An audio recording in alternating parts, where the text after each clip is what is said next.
Do you want to see revival in your area? Have you ever wondered what a one-man revival even looks like? Well, I'm here at Booker T. Washington's home, and what he built is absolutely amazing. How can one man not only start a revival, but start an awakening as well? Today, we're going to explore some people who seemed ordinary, but really lived extraordinary lives. More right after this.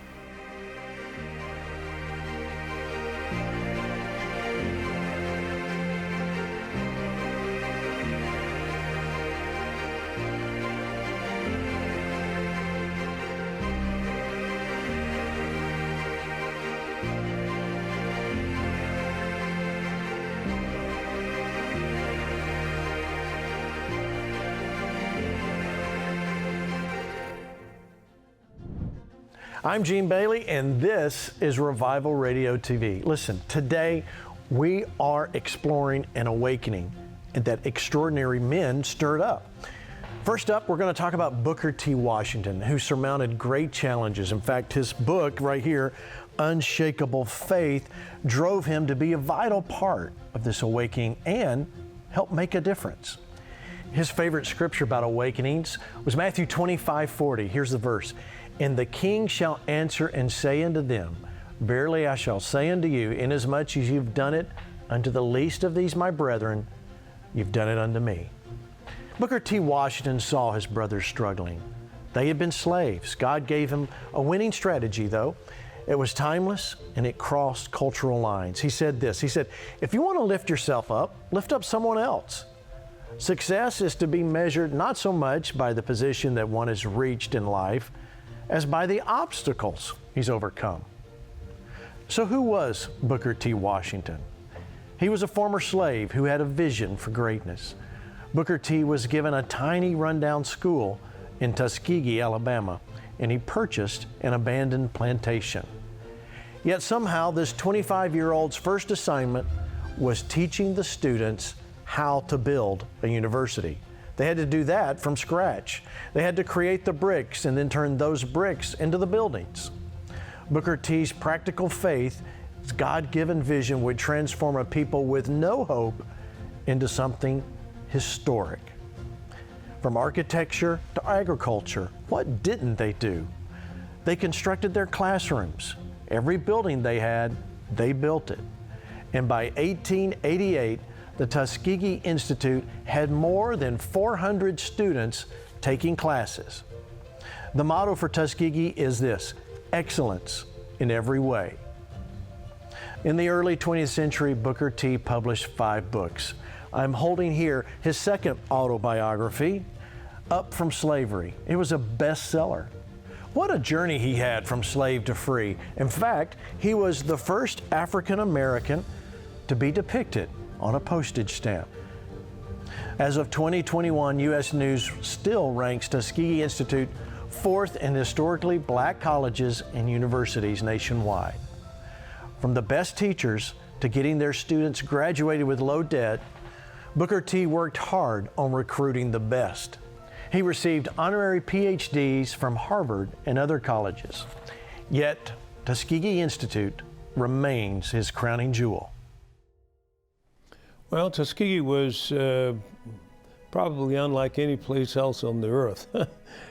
As you know, the idea started with Booker T. Washington, who came and started a university, and I guess about 1915, he had something like 107 buildings that he built with his own bricks and so forth.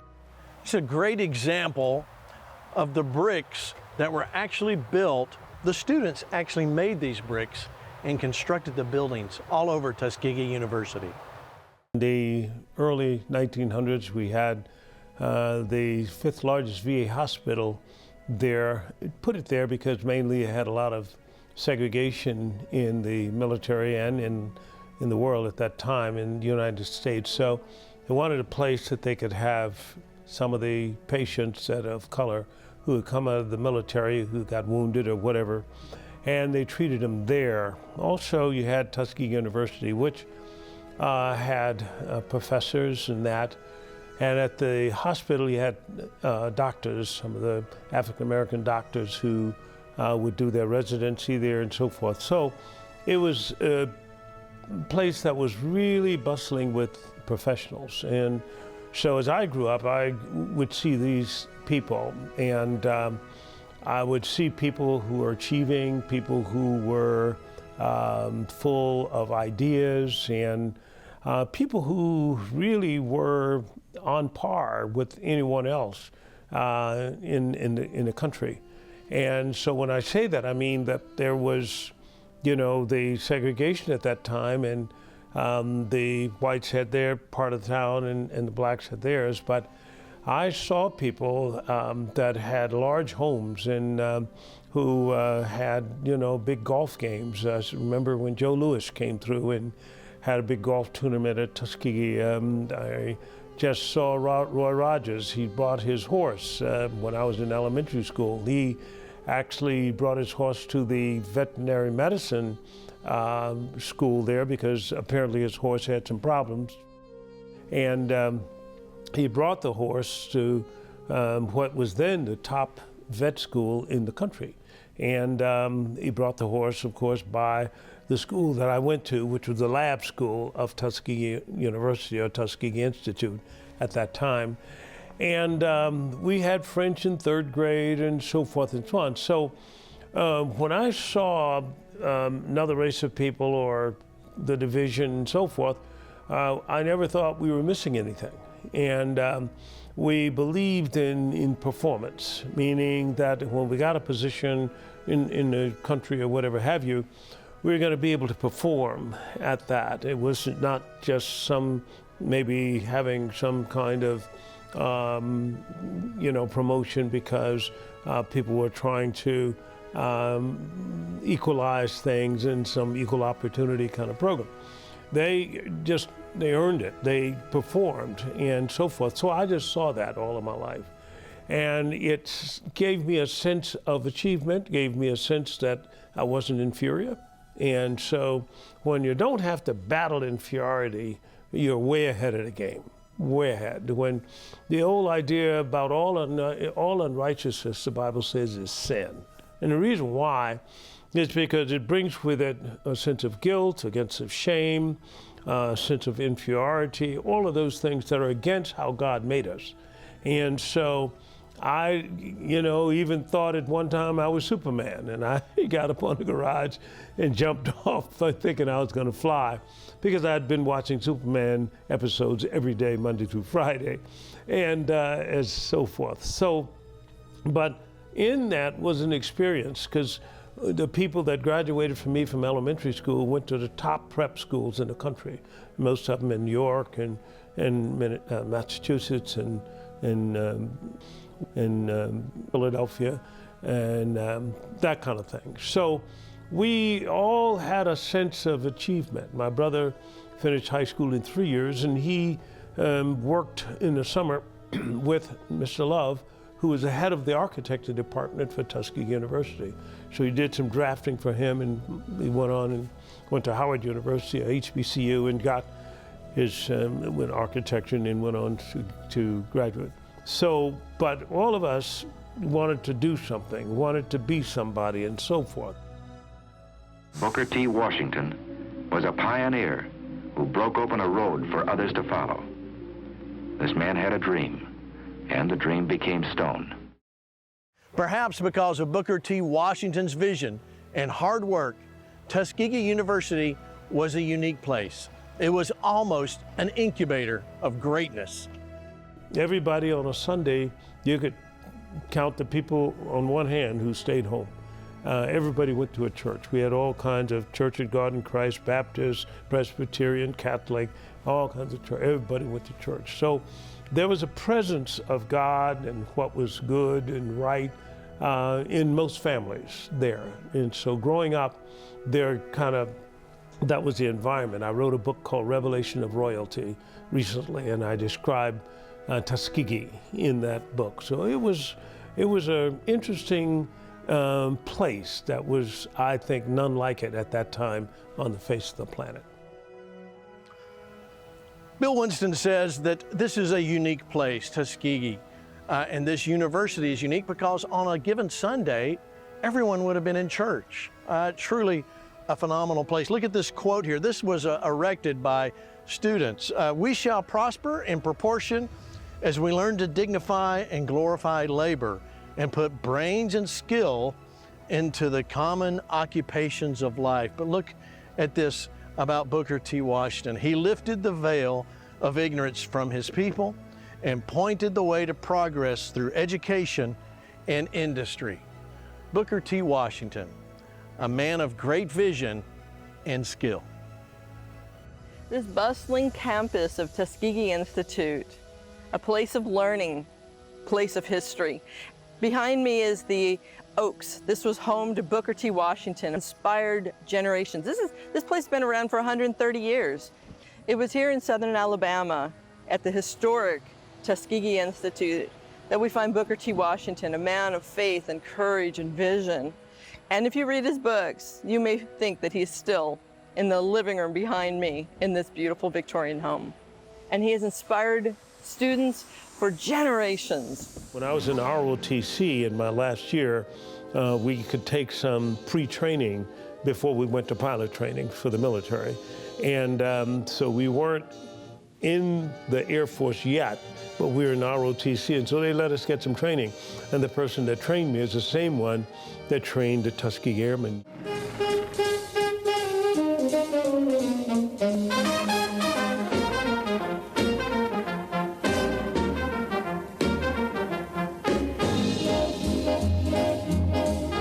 An American far from home, fighting a war around the world.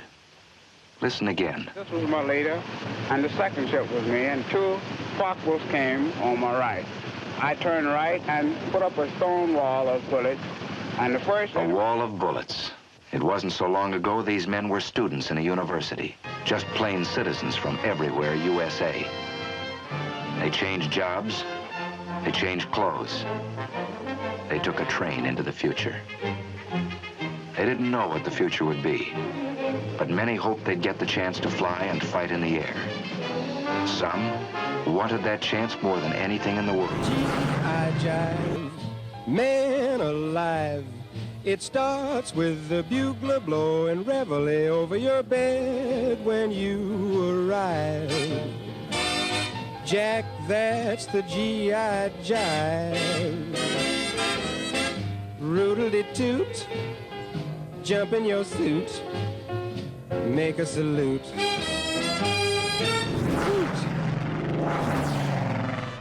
Moton Field in Tuskegee, Alabama was the birthplace of a unique military experiment that would result in what the men who participated in it called a double victory. Victory overseas against the German Air Force and victory at home by opening the door to civil rights by proving that these black heroes were just as capable as their white counterparts. And the person that trained me is the same one that trained the Tuskegee Airmen years ago. His name is Chief Anderson. So he was still flying. He may be about close to 85 years old at that time, but just could fly. He could fly as well as anybody else. You had to learn to think quickly. And you had to also learn to think as a team. One, teamwork makes the dream work. And secondly, you had to be able to have skill and precision. You had to have skill and precision to really fly it, because in theater in Vietnam, most of your flights you have to air refuel. So you take off from your base and you go air refuel. Now that's a time where you actually have to get your gas in the air. So you have to really have an airplane that's steady, that you could be able to let the boomer on the large refueling airplane connect up. And to do that, you have to develop some skill, because when you get all the weapons on you and so forth, the airplane becomes very unstable because your center of gravity is shifted. And so you have to know how to do that. People who first come in, many times, sometimes have problems doing it the first or second time. And you ride with them and teach them how to do it and so forth like that. But then also understanding that no one's left behind. You don't leave anybody behind. If somebody gets shot down, you're going to cover them and so forth and so on until we can jolly green in their helicopter somebody to get and pick them up and so forth, because the enemy is closing in on them. War is kind of an interesting thing, because some people, well, you know, in war and people getting killed and so forth. The Bible says until even the last days, you're going to have the wars and rumors of war. I mean, that's just the way it is. And so people try to avoid it. True enough, wisdom is better than weapons of war, it says in Ecclesiastes chapter 10, I think it is. But the idea about it is that war is out there. And when you look a person eye to eye, they have one goal in mind. If they're the enemy, it's one goal. So I think we did that, and so I came back decorated for my performance in combat and so forth like that. But I learned something. I learned when you go over there, you're all one team. There's no black or white or whatever have you. You're all one team, and these are your teammates. And these are people who you want to have skills in that profession. In other words, you don't want somebody to just have a fighter assigned to them because they're a different color, or this color we want to equal out. No, that's not the place you play that game. You got to get people who have performing skills, and you want to make sure they have skills because they're going to have to lead. And when you get to lead, and you'll tell what's really in somebody's heart, or how they're thinking, or what kind of performance and skill they have when they get in combat. When the pressure really gets on, the decisions that they make and so forth like that. So I learned in those environments. I think that trip 1 year in the Vietnam conflict has taught me so much, I mean, more almost than most of my lifetime, as you face these times that you could actually get shot down and not live.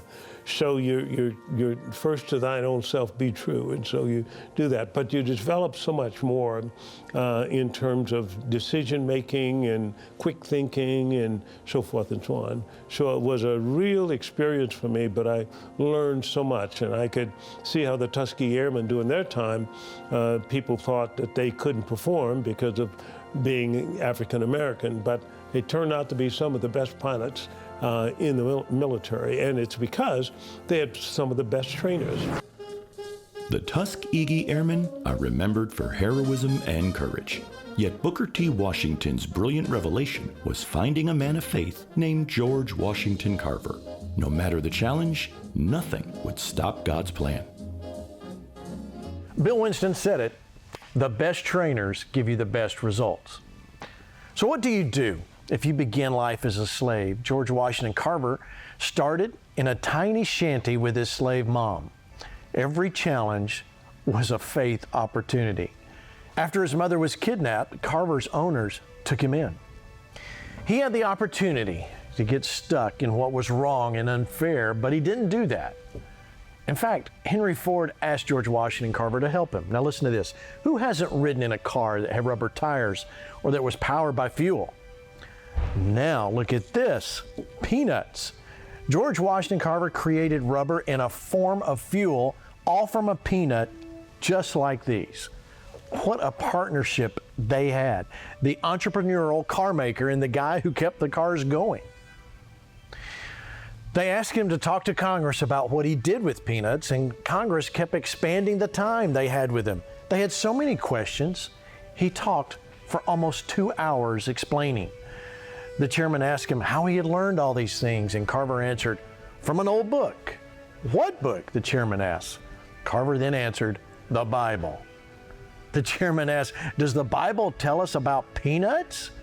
"No, sir," Dr. Carver replied, "but it tells about the God who made the peanut.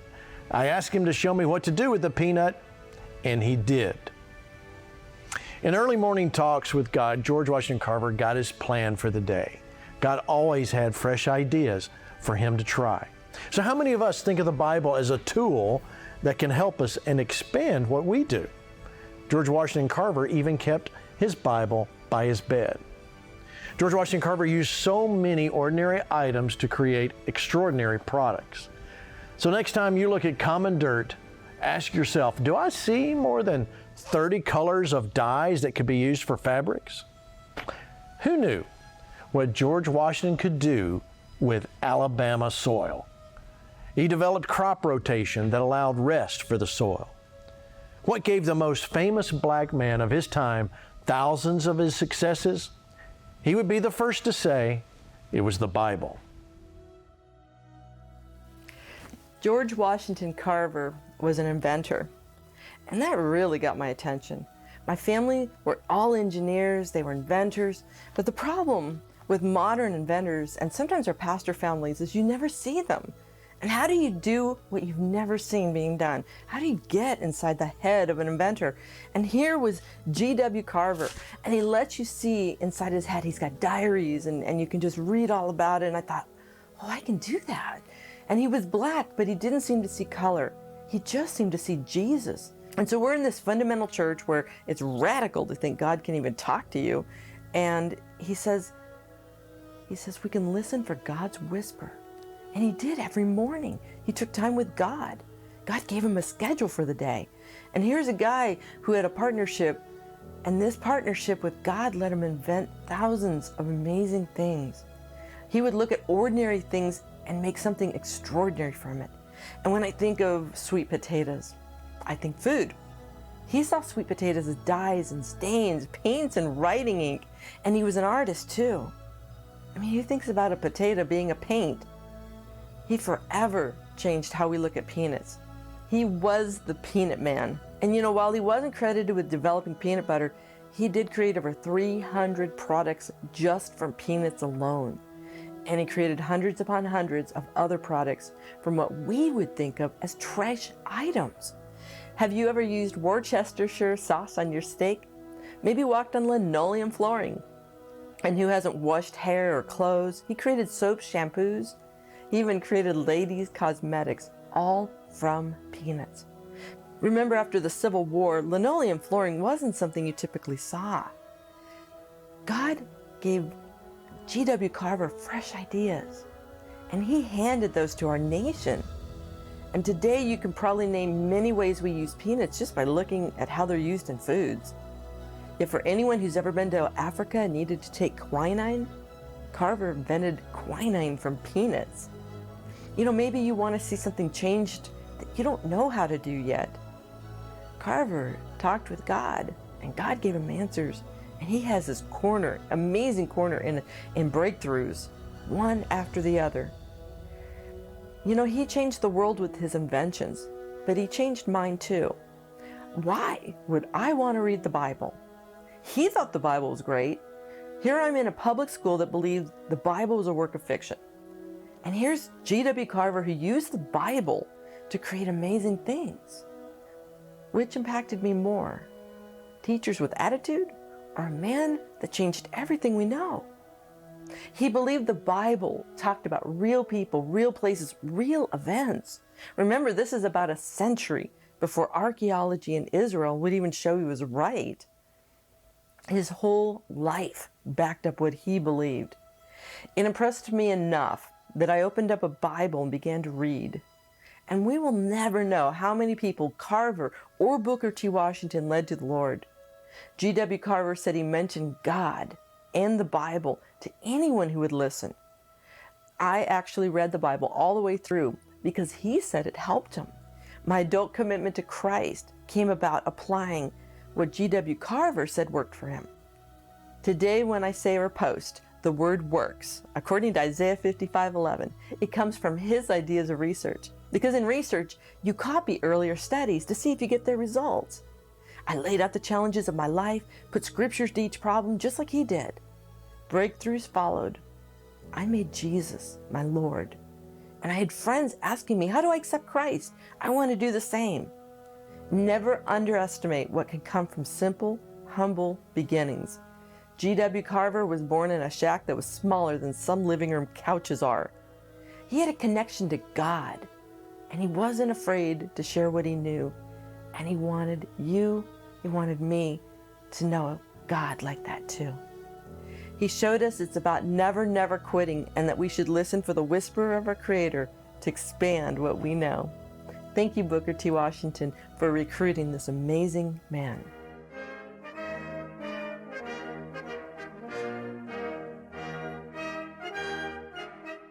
freedom is one of the greatest sources of strength from which this or any country can draw, a wellspring of hope that can be seen in the optimism of free people. And looking at your faces today, one cannot but have confidence in you and in our country's future.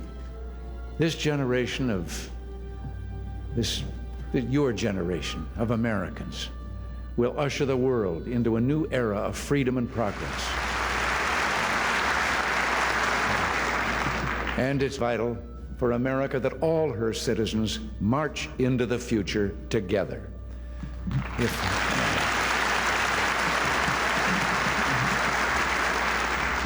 If there's any lesson now being learned, it is that there is a relationship between human freedom and the progress of man. The discrimination and prohibition suffered by minorities in this country were undoubtedly some of the greatest impediments to the forward thrust of our nation. One need only look at the invaluable scientific contributions, especially in the area of agriculture, made by George Washington Carver, to wonder what more he might have accomplished had he not been overcoming prejudice as well as conducting scientific experiments.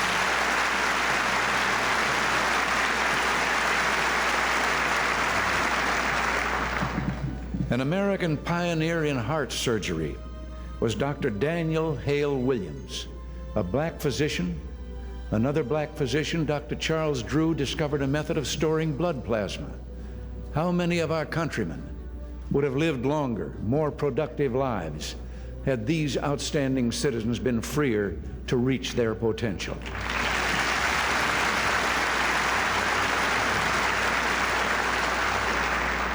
The United States, in all these cases, and so many more, did not know what it was losing.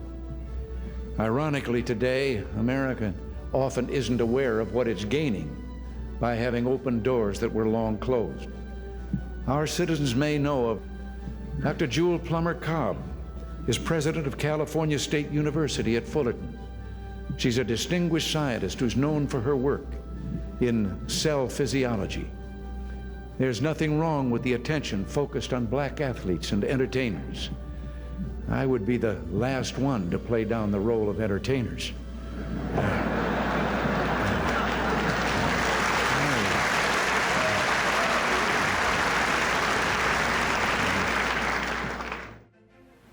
It seems only fair to end this program returning here to Booker T. Washington's home. The Oaks is a memorial of love, handmade by his students. It's proof that an awakening is possible. Today, we have explored extraordinary men of faith who made awakenings possible. What's God asking you to do? We'll see you next time, right here on Revival Radio TV.